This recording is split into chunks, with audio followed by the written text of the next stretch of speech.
আসসালামু আলাইকুম। এখন শুনবেন সংবাদ শিরোনাম।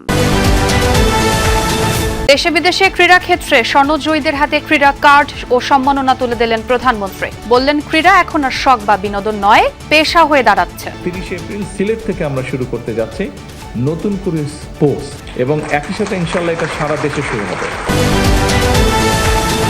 দেশে হঠাৎ হামের প্রাদুর্ভাব, রোগীর চাপ সামলাতে হিমশিম অবস্থা, টিকাদানে ঢিলেমি আর স্বাস্থ্য সহকারীদের আন্দোলনকে দুষছেন সংশ্লিষ্টরা। টিকা ছিল না এবং আন্দোলন, এটির মধ্যে কোনো যোগসূত্র আছে কিনা? টিকার সংকটকে আড়াল করার জন্য আন্দোলন, না আন্দোলনের জন্য টিকা সংকট? আমার মেয়ের ঠান্ডা, তারপরে এই যে সারা শরীর পেড়ায় ভরে গেছে গা, চিকিৎসা চলতেছে, স্বাভাবিক হবে। অন্তঃসত্ত্বা ও গর্ভের শিশুর জীবন রক্ষাকারী ইনজেকশন নিয়ে মরণ খেলা, আমদানি বন্ধ থাকলেও বিক্রি হচ্ছে নকল রোফাইলাক। যমুনার অনুসন্ধানে নাটের গুরু শনাক্ত। না ভাইজান, না, আমি এটা নকল করি, প্লিজ আমরা আসেন একটু কথা বলিয়ে দেখি। আমি আগে করতাম, এখন করি। জ্বালানি তেল নিয়ে কাটেনি গ্রাহক ভোগান্তি, আজও বন্ধ অনেক পাম্প, সরবরাহ ও বিপণন স্বাভাবিক রাখতে চুয়াডাঙ্গায় ফুয়েল কার্ড বিতরণ শুরু। আমার তো মনে হচ্ছে না যে সুবিধা হবে, এখন বাকি পরবর্তী অবস্থায় কি হবে সেটাই বুঝতে পারবো। ফুয়েল কার্ড নেওয়ার জন্য 8:30 থেকে এসে দাঁড়ায় আছে। আসসালামু আলাইকুম। এতক্ষণ শুনছিলেন সংবাদ শিরোনাম, এখন শুনবেন বিস্তারিত। আগামী 30 এপ্রিল সিলেট থেকে শুরু হতে যাচ্ছে নতুন করে স্পোর্টস, যা পরবর্তীতে সারা দেশে চালু হবে। আর এমনটি জানিয়েছেন প্রধানমন্ত্রী তারেক রহমান।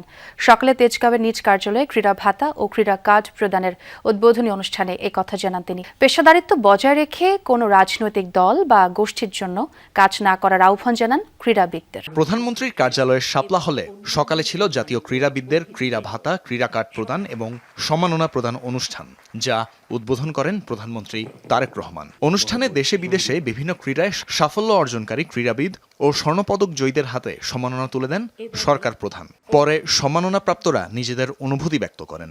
এ সময় খেলোয়াড়দের লিখিত বক্তব্যের বদলে নিজ অভিজ্ঞতা তুলে ধরার আহ্বান জানান প্রধানমন্ত্রী। পরে প্রধানমন্ত্রী তার বক্তব্যে বলেন, সারা বিশ্বে ক্রীড়া শুধু শখ, বিনোদন বা শরীরচর্চা নয়, বরং পেশা হিসেবে স্বীকৃতি পেয়েছে।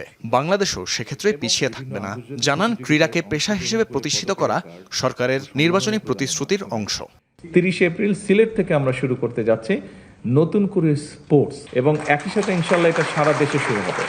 7টা খেলা আমরা ডিসাইড করেছি। এই 7টা খেলায় কারা পারদর্শী, ধীরে ধীরে সেই প্রতিভাবানদেরকে আমরা বের করে নিয়ে আসবো। তাদেরকে যারা ভালো হবে তাদেরকে আমরা আরো বেটার ট্রেনিং দেওয়ার চেষ্টা করব, এবং আমাদের লক্ষ্য থাকবে ইন্টারন্যাশনাল যে ইভেন্টগুলো হয় সেগুলোতে আমরা হিট করা শুরু করব আস্তে আস্তে। প্রধানমন্ত্রী বলেন, স্বাধীনতার পর প্রথমবার ক্রীড়াবিদদের সম্মানী কাঠামোর আওতায় আনা হলো, যা তাদের আর্থিক অনিশ্চয়তা দূর করবে। ক্রীড়াবিদরা যেন দেশের সম্মান বয়ে আনার জন্য এই কাজ করে, সে ব্যাপারেও করেন গুরুত্বারোপ। পেশাদার খেলোয়াড়ি জীবনে আপনারা কোনো রাজনৈতিক দল বা গোষ্ঠীর প্রতিনিধি নন বা হবেন না, দয়া করে।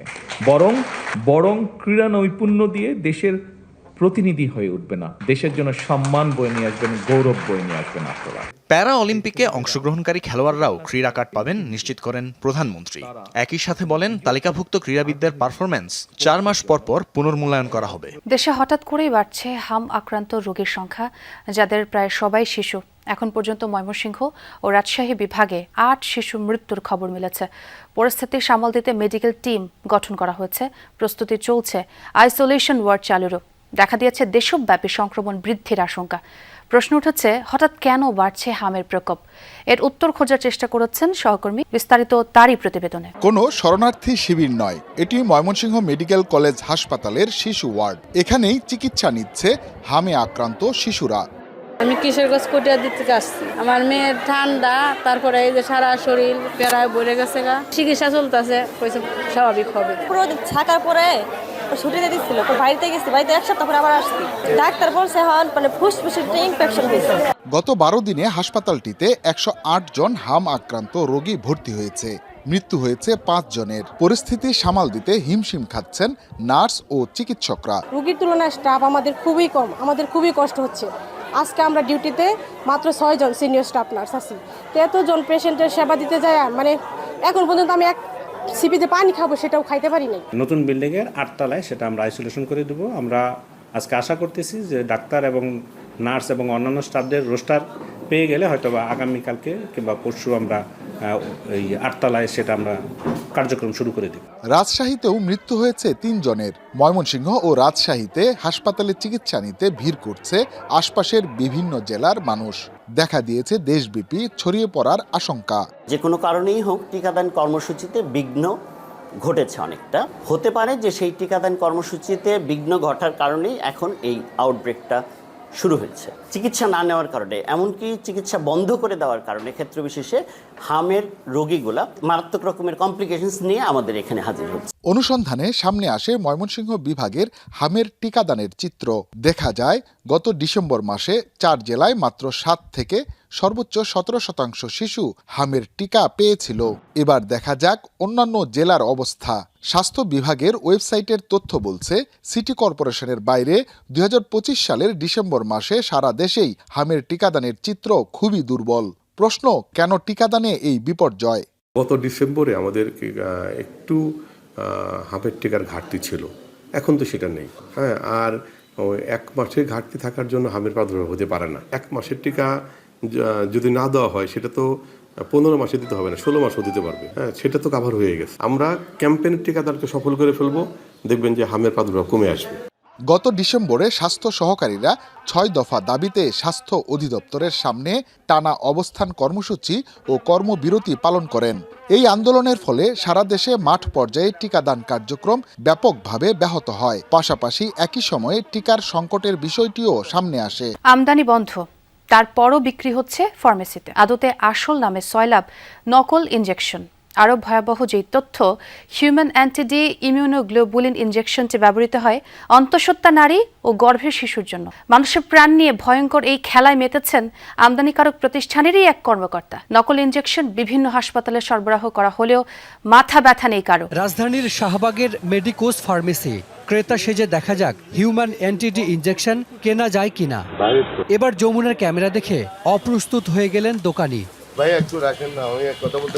দ্রুত কেড়ে নিয়ে লুকিয়ে ফেললেন প্যাকেটটি। চেষ্টা করলেন পালিয়ে যাওয়ার। নষ্ট হবে তো। আমি একটু কথা বলতে দেন। এখানে যদি একটা জিনিস আসল হয় তাহলে আপনি লুকানোর কি আছে? এক মিনিট। জিনিস আসল হলে লুকানোর কি আছে? বের করেন, একটা বের করেন। আপনি সমিতি অফিসে আসেন। না, সমিতির অফিসে না তো, আপনি এটা বের করেন। কোথা আপনি সমিতির অফিসে আছেন, আমি কথা শুনি না। এটা কোথা থেকে নিয়ে আসছেন? আমি মিটফোর্ড থেকে আনছি ভাই। কলেজ গেটের বুশরা ফার্মেসিতে প্রেসক্রিপশন দেখিয়ে জানতে চাই হিউম্যান অ্যান্টিডি ইনজেকশন আছে কিনা। ফ্রিজ থেকে বের করে দিলেন দোকানি। দাম 4,500 টাকা। ইনজেকশনটি সুইজারল্যান্ডের তৈরি। কোম্পানি নাম রোফাইলাক 300। আমদানিকারক হিসেবে মোড়কে লেখা ইন্টারন্যাশনাল এজেন্সি বিডি লিমিটেড। এই কোম্পানির লোকেরা দিয়ে গেছে। কোম্পানির লোক মানি রিসিট দেখতে চাইলে বদলে গেল উত্তর। এবার বলছেন কিনেছেন মিটফোর্ড থেকে। হাসান ভাই, এটা ভাউচার দেখা। না, এটা আমার কাছে ভাউচার নাই। হ্যাঁ।